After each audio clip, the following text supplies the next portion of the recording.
Jadi aku merasa daripada kamu begini, kamu begitu. Dasar, nah itu dihindari kata-kata begitu ya.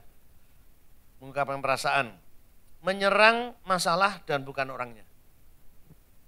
Baik kepada siapa saja ya, pada suami istri maupun pada anak.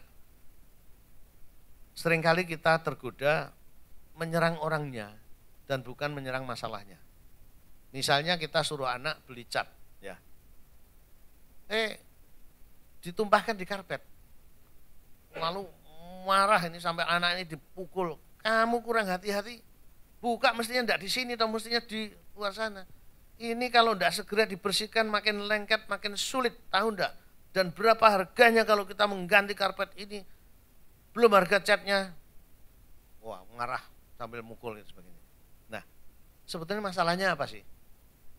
Masalahnya adalah catnya tumpah dan kalau tidak segera dibersihkan makin sulit membersihkannya. Masalahnya kan itu. Tapi yang diserang anaknya. Nah, ini menurut saya salah. Lebih baik kerja bakti bersama, ayo cepat ambil thinner, ambil bensin, ayo cepat kita bersihkan. Gitu. Itu lebih menolong karena apa? Saya juga pernah jadi anaknya. Kalau kita berbuat salah, tidak usah dimarah aja sudah ketakutan. Betul. Jadi waktu saya menyeberang jalan hampir ketabrak mobil, saudara. Tidak usah dimarahi aja sudah takutnya luar biasa.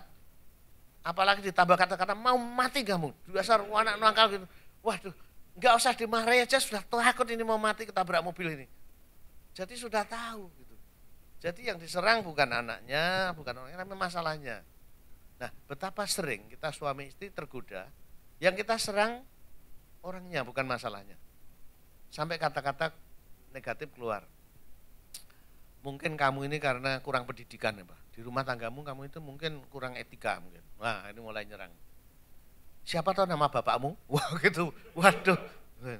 Wah gitu ya.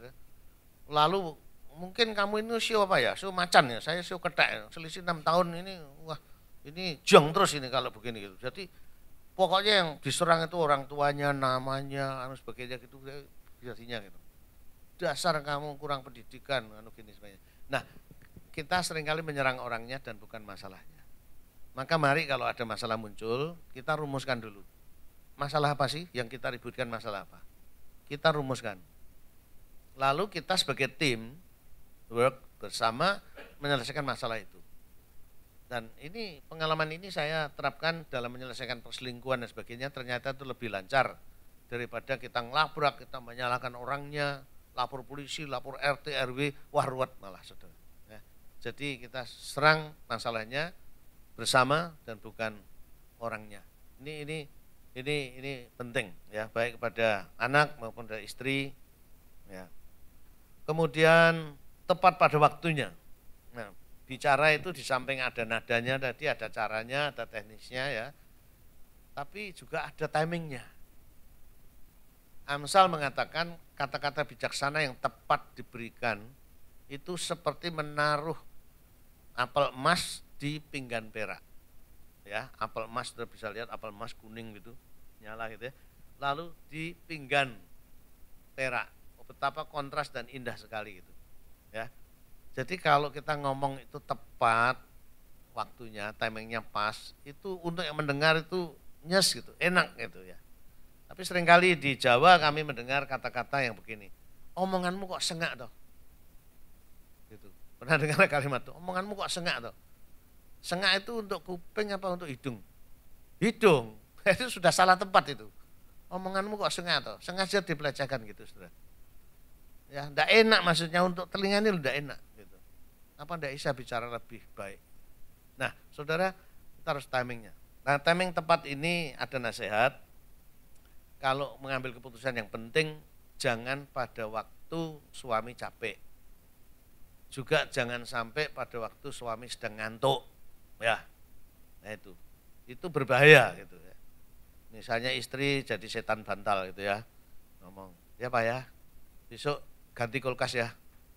Itu yang freezernya agak besar gitu loh, yang bisa air, bisa itu ada es, bisa apa gitu ya Pak ya. Nah, ya, gitu ya. Nah, tidur korok. Besoknya dikirim pickup, saudara, kulkas baru. Loh, ini siapa yang pesan ini mah? Lu kita kapan? Lu tadi malam itu, enggak, aku enggak memutuskan gitu. Ternyata dia sedang ngantuk gitu, dia ngomong-ngomong istrinya gitu, saudara. Gitu, tidur itu. Ternyata maksudnya itu. Nah ini bisa jadi pertengkaran. Kalau ngambil keputusan yang penting, jangan pada waktu suami sedang capek, lelah atau ngantuk ya. Itu berbahaya. Ini lihat timing yang pas ya.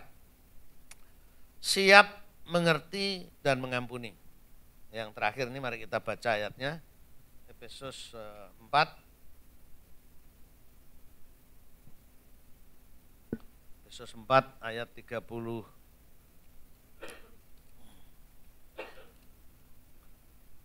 Dan janganlah kamu mendukakan Roh Kudus Allah. Ya, semua dikaitkan kembali kepada Allah, Saudara ya. Bahwa hukum-hukum norma-norma ini adalah demi Allah, bukan hanya istri atau suami. Jadi saya tunduk kepada suami seperti kepada Tuhan, itu pengertiannya bukan suami itu kaisar atau Tuhan, tapi karena Tuhan demi Tuhan. Segala kepahitan, kegeraman, kemarahan, pertikaian, ya konflik dan fitnah hendaklah dibuang dari antara kamu, demikian pula segala kejahatan. Dan membuangnya apa?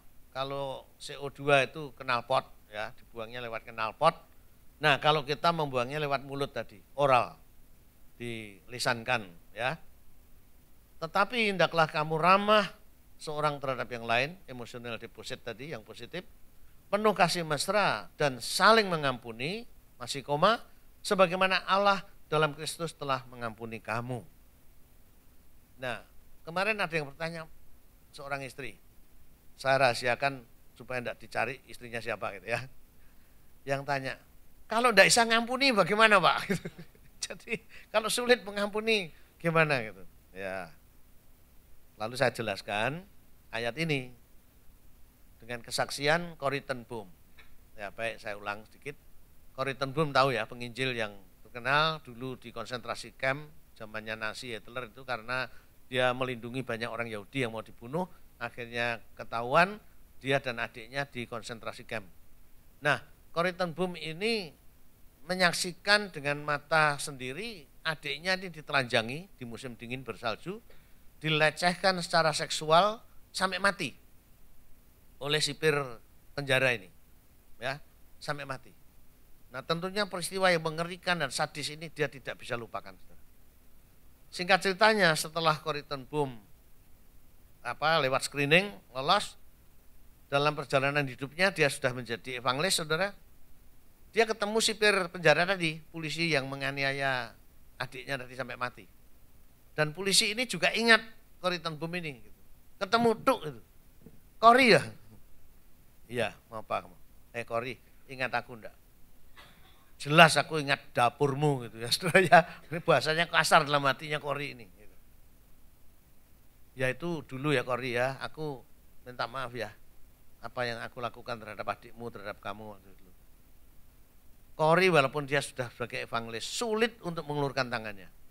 Tidak mau dia.